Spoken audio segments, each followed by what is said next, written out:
Good afternoon and welcome to this very special edition of Verified. As you know, on Verified, I prefer to introduce you to the quiet heroes in our society, people who are doing real work, the people who stand up for those who have no voice.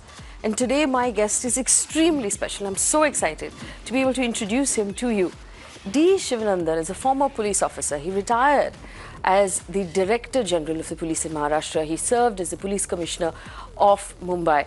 And he is now an angel to those people in the city of Mumbai who don't have food. And he's in the studio with me today. Mr. Sivanandan, thank you so much. Thank you. Very kind of you to invite me to be here with you. In fact, I must tell our audience that you received the President's Distinguished Service Medal in the year 2000, the Meritorious Service Medal in 1993, the Internal Security Medal in 1998. So, first of all, I want to, on behalf of those people who are watching on television and on Facebook, thank you for your service that you've rendered to the city and to the state and to the country. But before we start talking about your good work at Roti Bank, I want to start at the very beginning. You grew up in Tamil Nadu. You went to a government school. Five of them, not one. You went to five government schools. Every 2 years I shifted, yes. What was your father doing? Why were you shifting? My father was in the electricity board in one of those low-level jobs. And he used to be transferred every now and then, 2 years and all that. So I used to be shifted. So 10th standard is our old style. Yes, so yes. 5 schools we have seen in 2 years, we used to go. So I don't have school buddies to say that I got a gang, I got 5 gangs, but I don't know all of them, yeah. So when you were in school, did you know you wanted to become a police officer? Not at all, not at all. How did that happen? I actually wanted to be a professor because that's what I was told, that I was a studious guy, I was not the outdoor type. So they said Shiva will become a professor, and I became one. Before my results came out in the post-graduation, someone came and invited me to be a professor. Dream come true. So I jumped at it and I was teaching economics for 3 years. In which college? In Coimbatore. It is a part of the University of Madras. At the time there was only one university. Yes. So I was enjoying that job. But then, the inevitable happened. So how did the inevitable happen? One thing, the teaching was little getting very monotonous. And second is, for a young man, I thought life should be more adventurous. And I shouldn't have asked for anything better than getting into the police. It happened. I appeared for all exams and I was selected in the first attempt for the IPS. Yes. And I thought every job is the same. I jumped into it and then had a roller coaster ride. Let me take you back one step. Your brother joined the Navy. Yes. You didn't consider the Navy? No, not at all, not at all. Why not? Because he was an engineer, and then it suited him, and then that way my sister was married to a fighter pilot. He's from the NDA and all that, Sainik school and all that. So all of us were different uniforms. Family reunions must be very entertaining. Yeah, everyone has got a story to tell, no? That, not one story, many stories to tell, yeah. So you then cleared the IPS in the first go, and what happened after that? How did you finally get from Coimbatore to Mumbai? You join the National Police Academy, and they mix you and they make you a cop out of nobody. Yes. And then they allot the cadre, and then some people go to their own state, and the others, rest of them put into a group, and they are sent to different states. It's a kind of a system where they allot you to. So 50% of the IPS and IAS officers in every state have to be from outside. Yes. So you find a Sadarji in Tamil Nadu or a Kashmiri in Kerala and a Keralite in Manipur, Tripura. Yes. So that's a Sardar Patel's vision, that we should have a kind of a bonding people who will keep the country together.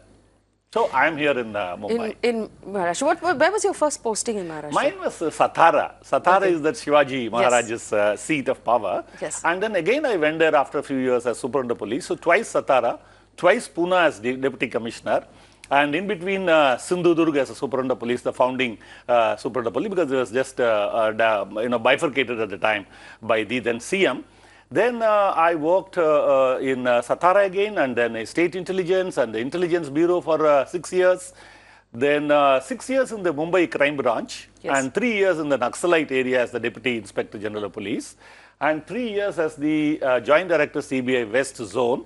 And then 6 years as Commissioner of Police. I was not only for Mumbai, I was there before Nagpur, and then Thane for 3.5 years, then State Intelligence as the Commissioner, and then the Commissioner after... In that 30-year career, I must ask you this. So obviously when you first went to Satara, there would have been some questions about the fact that you're what is popularly called Madrasi. Yeah, Madrasi, and the best part is I never studied Hindi. I used to get a good zero in that, and they never tried to teach also when we Yes. were students. Yes. Yeah, it was an anti-Hindi agitation. We all used to be participating in Yes. that. Yes. So in that bargain, I never knew Hindi. So the entire National Police Academy, 1 year of training, outdoor is completely in Hindi. Even AK-47, hand grenades, everything, all spare parts, everything is talked in Hindi only. Hindi. So it was a struggle, but I managed to pass all of them. I never failed in any exam, any time in my life. So at what But point did you then- learn Marathi? Because I know you then- speak fluent Marathi. Absolutely fluent. I can talk for 2 hours. Then what happened? I came here. Then the Satara people don't speak Hindi. So the policemen, when they come in front of you, they say, "Mala Hindi et nahi." Huh. If you understand my Marathi, you are my boss. Otherwise, there is no connect. Yes. So I said, better to learn Marathi. I straight away jumped into that. I've read Visa Kandekar in Tamil, then various things. So now I started reading Fulla Deshpande in Marathi. So then I used to hear daily the TV, and not TV wasn't there at the time, but the radio, the news, yes. and then In translate. Marathi. And then see Maharashtra Times and compare Times of India newspaper. Then it could be a kind of a translation. So it was a struggle, but Yes. I came out very well in that. But Satara, the food is fantastic. Food is fantastic. The climate is good. You have Mahabaleshwar. Yes. And there used to be, once upon a time, 8 ministers in the cabinet. So they considered themselves very politically very powerful people. Yes. Mr. Y.B. Chavan is from that From place. Satara, Karamveer yes. Patil. So that place has a history and a very powerful set of people. These days they have gone into the back. So I want to ask you, or sort of fast forward a little bit to 1998, which is when when your career became active and well known, and there were 93 incidents in 1 year in 1998 in the city of Mumbai, where the gangs of the underworld was shot at business people in 93 different incidents, and the extortion was at an all-time high. You took over as JCP crime at that time, and this was your task. Yeah. How did you solve that problem? You know, this issue has started in 1970. You know, blood used to be flowing there between the fights between gangs of Daud Ibrahim, Karim Lala, Amar Naik, and Arun Gawli, and various others. And police were also facing that kind of a thing, and they were also trying to solve it, but not very successfully. But then in the year 1997, somewhere near October, there was a case of one encounter by a particular policeman who is very well known. And then they said it's a false case. So there was a case filed against the Mumbai police that it was a false encounter. So a certain judge inquired into that and said 95 other incidents were also fake.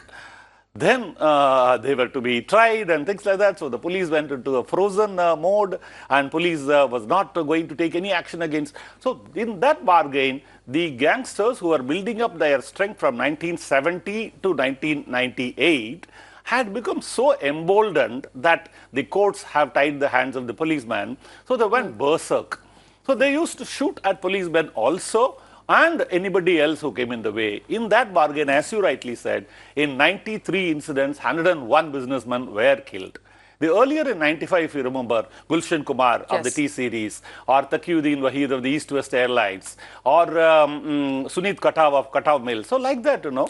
So plenty of back people. then, I mean, it's anecdotal now for those of us who live in Mumbai, but people say that if you bought a car, you would get an extortion call. If there was a wedding in your house, you would get an extortion call. So almost like the city had frozen. Yes. And it was, it became a Beirut, to draw a simple comparison. Anyone who had a marriage in the Marine Drive, they used to get a call. So as a joint commissioner, I used to wear uniform, go uninvited to those marriages, find the bride's father and tell him that this is my card and this is my number. If they call you, you just connect me to them. So I assured them all that. How did you stop it? How did you break that Reaching the peak by 93 shootouts and 101 was a challenge. I came only in between July 1st was my date. I was in the jungles of Gadchiroli for 3 years before that. So I was chosen to be here.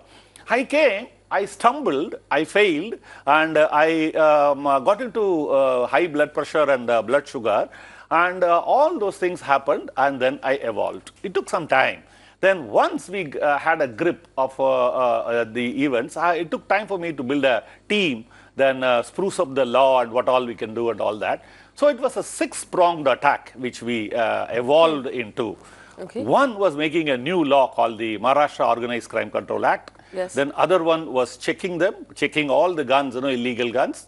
They used to carry a gun and put it there in front of any businessman and say, Atabol, no, like that. So that was mopped up. 1,600 guns were removed. And 1,600 approximately of detentions, which the police commissioner had the power. It's a judicial process, and then 1 year was spent at the jail. So to the 95% of the cases were proved to be right by us, because they immediately go to the High Court. Did you discover corruption within your police Absolutely, force? but that was not my worry. At the time, my charge or my job I assigned to myself was to stop the blood flowing on the streets. For example, these Madras Cafe brothers, Kurup brothers, that's the name of them, they were absolutely not linked to anything at all. And they being shot and in the marble floor, blood flowing, was something which shook up my conscience. I said, I'm not worried about corruption or anything like that. If there was any, there is an anti-corruption bureau who is doing a full-time job. They could catch anybody. Of course, we have taken punitive action. I have dismissed somebody under 311 of the Indian Constitution, and I have suspended many. So that apart, the main task was to control crime. So obviously, there were a lot of encounters that happened in your during your regime or your tenure. There are enough questions that are still being asked about whether or not encounter is the right route from a human rights point of view. Encounter, I would also say no. One good conviction is worth 10 encounters, equal of 10 encounters. But what happened was, this is happening from early 1970s. It's not that encounter was discovered or anything like that. Encounter is nothing but a confrontation between a well-trained police force and a very ill-trained criminal group. But I told you earlier, because of the encounter petition which was entertained in the Bombay High Court, which we won later, the police force had frozen, and because of that, even they were targeted. Before I joined in 1998 to set the record right, two policemen who were going to check a dacoity which was happening in Mulund were killed. They were killed by the criminals. Later, even a constable in the Bandra railway station was shot dead by a criminal when he was accompanying him to the police station. So it is not that the criminals were afraid of the police, and they were shooting at the police too. Yes. And the difference between them and us is we are well trained. Our guys had better equipment and better mental and physical preparation.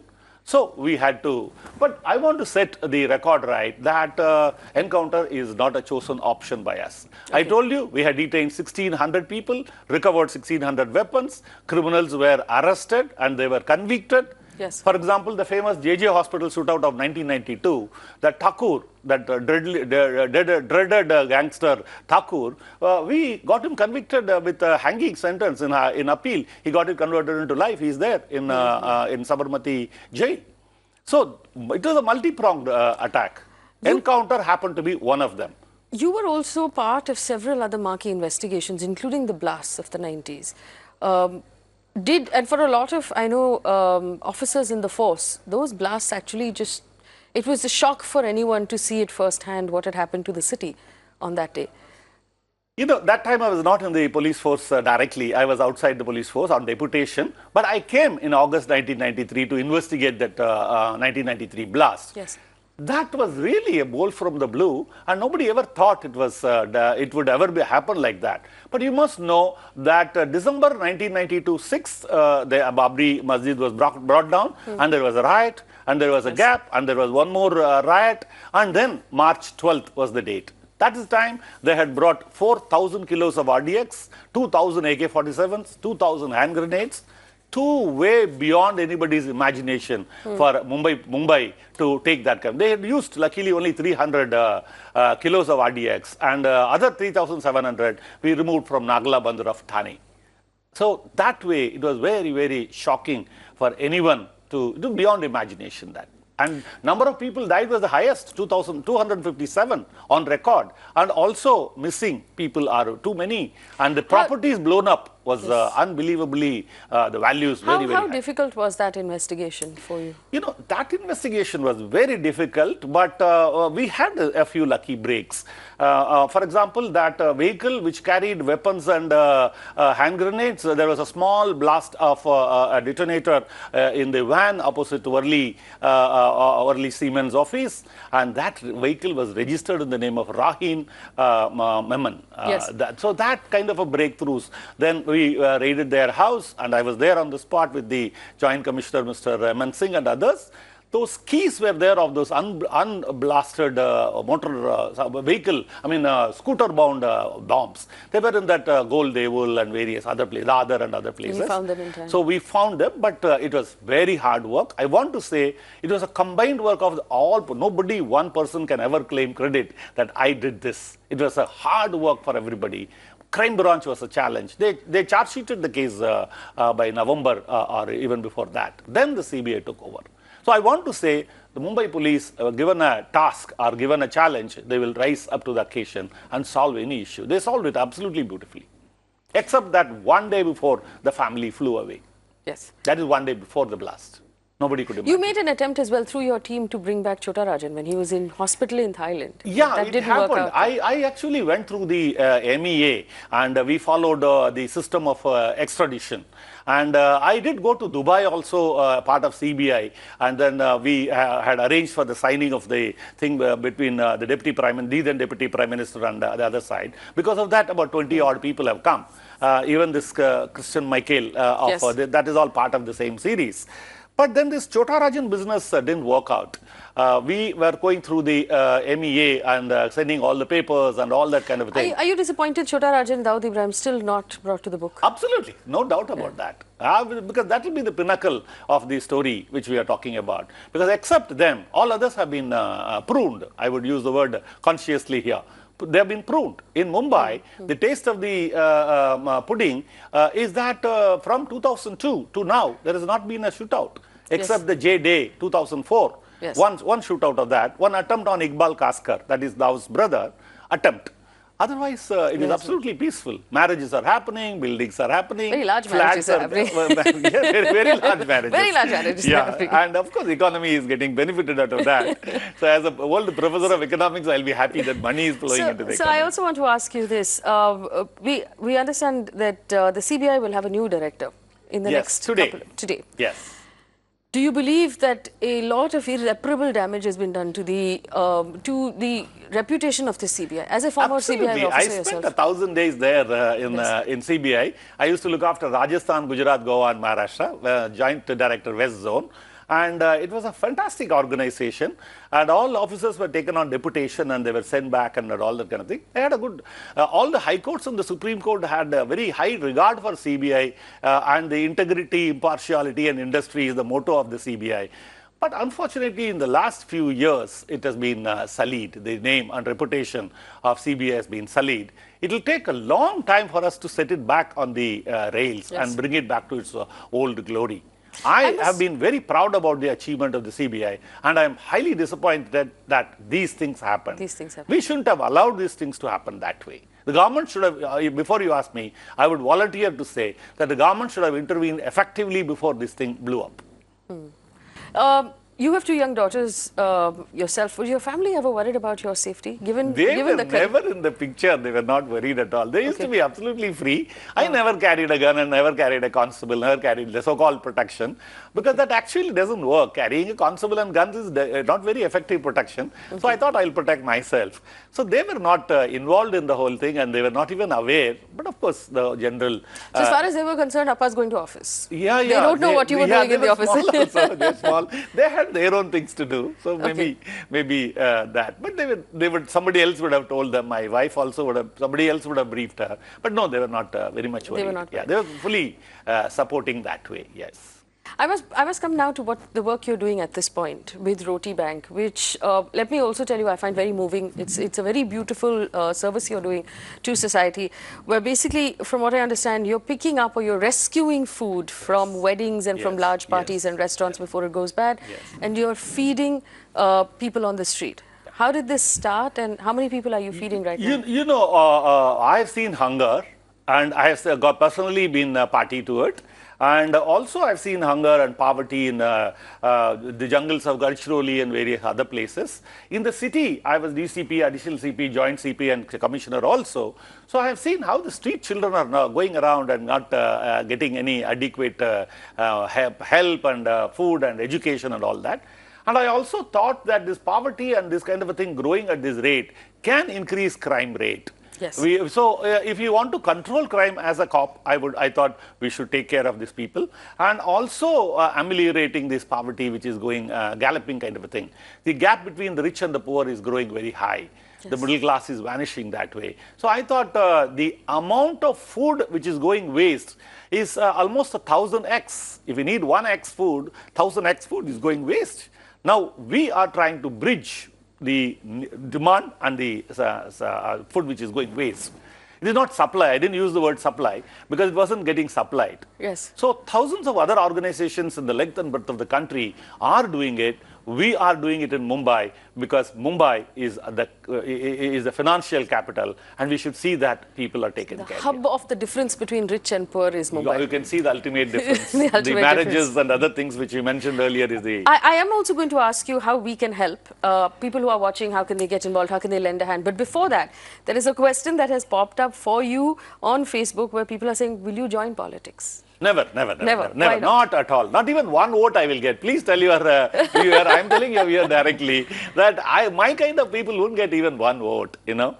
Because if you're straight and direct and then take things head on, I don't think anybody is going to vote for you. They don't want that kind of a politician that way. Yeah. We need today... Do you believe that you will never get a ticket because you're straightforward and direct? I will neither get a ticket nor I will get a vote. Yeah. I wonder whether my wife and children will vote for me. Yeah.